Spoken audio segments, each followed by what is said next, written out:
crowds, the little royal children. It's just a journalistic dream, frankly. That there is the north ward of the castle. The chapel is in the south ward, and gosh, it looks phenomenal. On the left-hand side is where St George's Hall is, where the guests, as you can see, some are going in, some are waiting for the arrival of the bride and groom.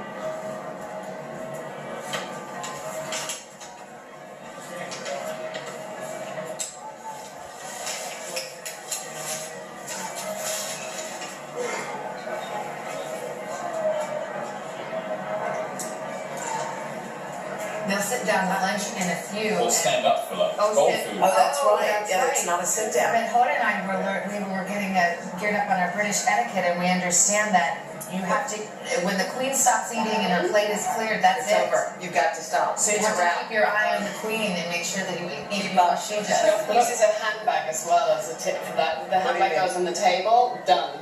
Oh, is that right? Yes, also a handbag, if it gets switched to a different hand, then the crowds or her security will then move around. That's a signal, I'm done here. Although that's more something at official events. I think today she'll be soaking it up like anybody else. She's a proud of her. Can we talk about just, Camilla, how her life is going to change? Starting today, starting on this day, now that she's married, describe how her life will be different. Well, to have Her Royal Highness status, to be a titled Duchess, obviously brings a whole set of privileges and also responsibilities. And the couple talked about that in the engagement interview. Funny enough, it's not that much of a shift from what she did before, because unlike previous royal brides, they decided as soon as she had a ring on her, an engagement ring on her finger, that they would plunge her into royal jobs. So she's had a great introduction. She's travelled the length and breadth of the country. What we'll see now, though, is the couple going global. So they've done the UK, they'll continue to do domestic duties, but I would expect them to do a trip abroad pretty soon. We know they're going to Sydney in the autumn because the Yndks Games is being held in Australia, and there'll be an autumn tour to the Commonwealth too. Do we know about their honeymoon? Any news on There that were some suggestions about Namibia in the papers this morning. I don't know where that's come from, but this idea that they're in love with Africa, that's where they've had 2 holidays together, including one very shortly after they first met. And obviously Harry absolutely loves Africa. He holidays there a great deal, and it's very romantic. We mentioned, the Seychelles or other Caribbean islands. I get the impression that these two are quite adventurous and aren't the type of people who want to be on a beach for 2 weeks. So I think whether we'll find out though, Savannah, I don't know, because they want to keep that private. Well, someone has to be the nosy aunt here, so I think we can expect children at some point. They certainly have made no secrets, Anna, of their desire to have a family. Fantastic. As soon as possible, please. We need them 37 minutes to marry, so I think the time is long And enough. wouldn't it be fabulous if they had a child who was born in the United States, an American citizen as well? I mean, clearly already they've taken huge strides between that special relationship, but that would be pretty fantastic. Well, I've got some sadness. I think we've seen her for the last time. I think she went in. Yes. And yeah, I think that might be... Well, the last time for a while, we're going to see them a bit later when they change into their evening gear. Right. They're going to pose up for one photograph before they go to the evening reception. What was your favourite moment of the wedding? For me, absolutely the moment that he saw her, and said, "You look amazing," and then, "I love you." My God, it was like a royal fairy tale come true. I know, we were all sitting here weeping. Yeah, he picked that veil up off of her eyes, and they locked eyes, and you saw it. What was your Savannah? Well, definitely that moment. I think seeing esteemed British historian Andrew Roberts in a pile of mush over his mind was a highlight. And I think that cellist, the music was absolutely stunning. And he just nailed it. 19 years old, can you imagine? The biggest of stages, and I thought it was such a lovely moment. Is no one going to pick the kiss? Obviously it's the kiss. This is a big one, You're on dress duty, Oh yes. my gosh, what a So many moments to pick from. regal moment. Yeah. She wowed. There's some fabulous moments here as well, actually. The RAF marching past, the Gurkhas, who are a great regiment from Nepal, extremely brave, won 7 Victoria Crosses during the Second World War, have just marched past. It's really amazing, some of the units that we're seeing here. And Andrew, how rare is it for there to be a reception of this kind in St George's Hall in the presence of the Queen? I mean, outside of formal state occasions, does it ever happen? I don't think it ever happens, no. No, that's how rare it is. So a real treat for those 600 guests in the presence of the Queen to be dining there this afternoon. Yeah, no, it's extraordinary honour. Well, we can still hear the music, we can still hear the church bells, they've been ringing non-stop. As for the honeymoon, I mean, why leave England? Look at this weather. It's glorious. And I have to say, all the little kids who everyone was wondering what kind of organized chaos it would be, they were so well behaved. I'm sorry, I'm kind of blown away by that. They were well behaved, they were holding hands, but what I quite liked is it wasn't the formal structure of the last royal wedding. They freestyled a bit, I thought. There was a mix of boys and girls together. Weren't they adorable? And then, what did I say about Princess Charlotte? You were right, as usual. She was a scene stealer. She gave a good wave, she loved it. It was nice, wasn't it, to see that kind of magnificent seven, the top flight of royals there on the stairs when they came out, to wave them all off, including Doria. Now, I looked at her in the ceremony. She looked so proud. I thought, what must be going through this lady's mind, watching her daughter go through? I just thought she was just the picture of elegance, dignity, but also so much love for her daughter shining out from her, I thought, in the pews. I wondered whether there might be a clue to the honeymoon in the presence of the Prince and Princess of Lesotho. But mind you, that is because Prince Fiso is the one who, several years ago, Prince Harry went to Lesotho on his gap year after he left school, and he is the one with whom he set up the charity Centre Barnet. That's called Forget Me Not. It's the charity that he set up in memory of Princess Diana to help HIV and AIDS orphans. So actually, they're great mates.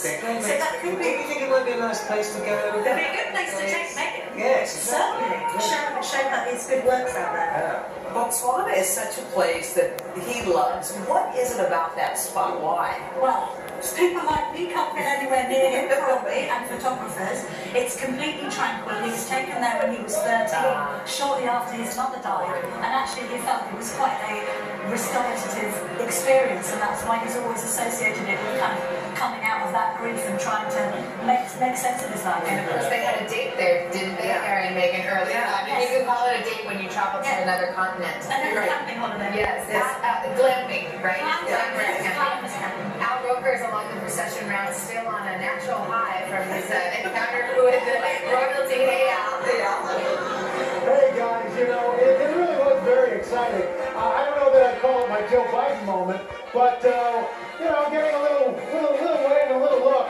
But you know what was really special along this route when the gospel choir was singing "Stand By Me"? So was the crowd out here. This young lady is from Washington State. How exciting was that? It was phenomenal. Yeah. Phenomenal. Have you ever seen anything like that before? No. And it really creates unity among people with positive notes. I just really admire the English right now, and they have such a wonderful family. And they have been so friendly. Everybody's friendly. I made so many friends. I'm on my own. Not anymore. Not anymore. You're moving. You're coming to England. All right. But it's really been a special moment here. Things have cleared out pretty quickly, but I got to tell you, it's a good feeling. It's just such a positive note that I think a lot of people felt like they needed right about now. And everybody now cleared out pretty good. And I have a feeling that people are going to be really feeling good about this for a while to come. And that's really special. Guys. I love that woman, Al. I love that she came here on her own, made a whole bunch of friends, and has happened the time of her life. I know. Like, that's the way to do it. That was what was amazing. All these people came together. We got some more. Where are you from? Columbus, Ohio?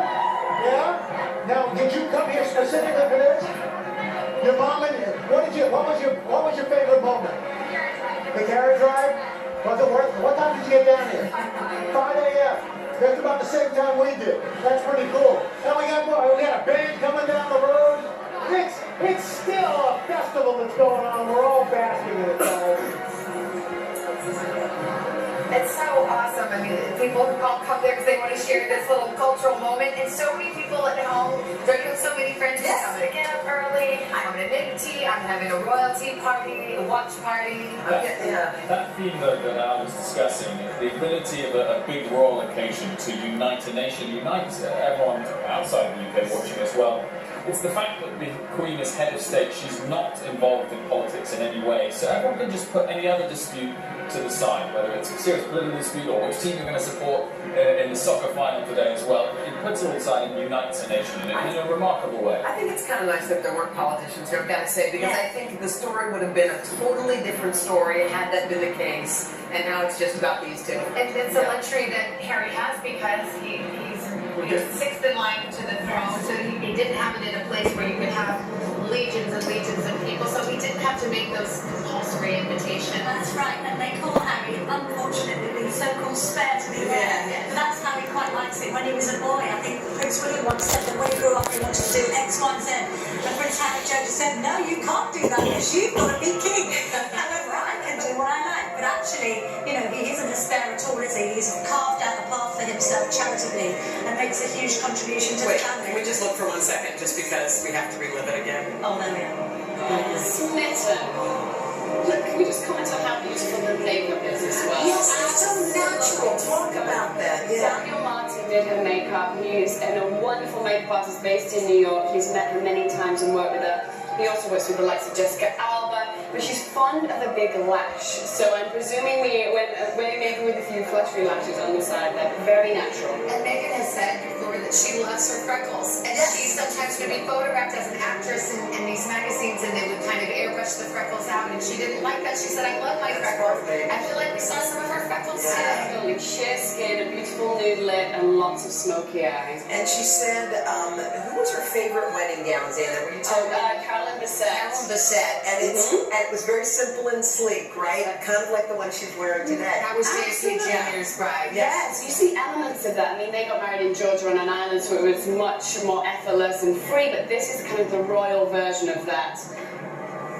It's extremely well. I mean, that bateau neckline, the simple shape, the fit and flare, absolutely monumental. I mean, this is a seminal. And hats off to her mom. Her mom stepping into this world, and I have to say, wow. She walked in just strong and proud, and I can't imagine what it would be like to watch your daughter walk into What would the you be like? You see, it's your daughter, it's this moment, and then you know that feeling when you say, I have to go to a wedding and I don't know anybody. She truly just met everyone literally this week, the Queen yesterday. And equally, don't you think that the Prince of Wales here, Prince Charles, has played quite a role in welcoming Doria? We had that tea that they had together that the palace reported had been very jolly, they got on really well. And I couldn't help but notice as she came, obviously Charles was there to walk Meghan down the aisle, but then Charles accompanied Doria out with Camilla. There was a sense of welcoming her in, appreciating that she was there by herself. So I think she really has the carpet's been rolled out by the royals for this lady, and why not? She seems very close to her daughter, and she should be. Meghan put her own stamp kind of on this wedding, which you loved, and part of it was when she did walk down that aisle, wasn't it? Because she walked alone for a little while.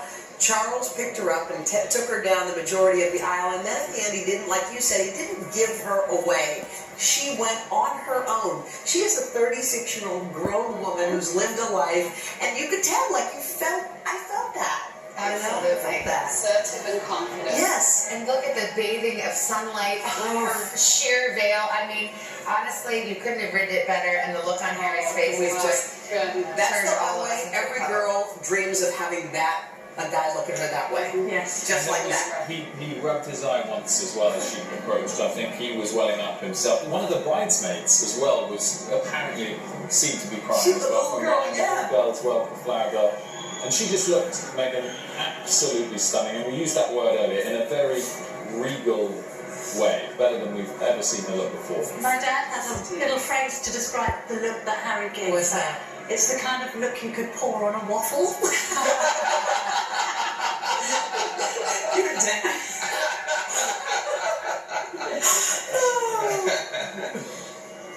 I think toddlers are also a big winner today. There's that age boys. So some toddlers up here. We were quite nervous for the moment. Stephanie Gosk is down on the parade route. She had her moment, of course, as well, and got to see royalty pass by. Are the crowds still there? Still thinking about it? Have you caught up with anybody? Yeah, you know, we've been talking to people here all day, and it's really just such a celebratory mood out here. It has been since we arrived. And a lot of people have said to me this week, in fact, that this wedding is a unifying thing for this country. And we haven't spent a lot of time talking about it, but it's been a difficult time in this country with Brexit and other political issues, and that the people really felt like they could come together over this celebratory mood in this wedding. I'm also still digesting that comment about a look that you can pour over a waffle. There were many waffles consumed here throughout the day, and lots of pins and champagne, and everyone here, the smile on their faces, and from all over. That was the other interesting thing. We've been talking about the Americans that make this trip, of course, people from all over this country, but all over the British Commonwealth, and that includes Australia. We ran into a couple of women who flew over for William and Kate's wedding and flew over again for this wedding. People, for them, just so important to see them in person. Guys? All right, Steph, thank you so much. We have Chanel Jones perched right in front of a pub, which is perfect. Hey, Chanel, who do you have with you? Hi, you guys remember our contest winners, right? So let me tell you something. These guys are troopers. They've been up all night long, all morning long, but tell me this, was it worth it? Totally, it was excellent. Yes, totally worth it. We'll do it again. Let me tell you something, Savannah, Hoda, you could hear a pin drop when the mom, first of all, when we saw Meghan Markle's dress, right? Oh, absolutely stunning. And I looked up, you were crying. I was crying with tears. It was so emotional, especially being here makes it really real. And if you think about it, what were you doing, let's say, a week ago at this time? I was hiding from a thunderstorm. And now you have beautiful weather, you're live at the royal wedding. You started tearing up when you saw Meghan's mom. Yes, oh my God, she was breathtaking. Like she was trying to hold it back just like Prince Harry was, but once they got into it, it was absolutely beautiful, and I felt every tear, everyone. So far, what's the one moment you'll remember for all this? I love the moment when Savannah and Hoda told you guys to flip over your tickets, and then you all realized that you were coming here to Windsor. Do you remember that moment? Yes, I do, and I remember hugging Hoda and Savannah. That was really like the best part. I have to be honest. Wait, hugging Hoda and Savannah, that was better than seeing Meghan Markle and Prince Harry? But no, in that moment. There you go, guys. Congratulations. They said they hear you and thank you. All right, now guys, back to our party in the pub. Okay, rock on, kids, rock on. Everyone's got their own fairy tale going on today. No question about it.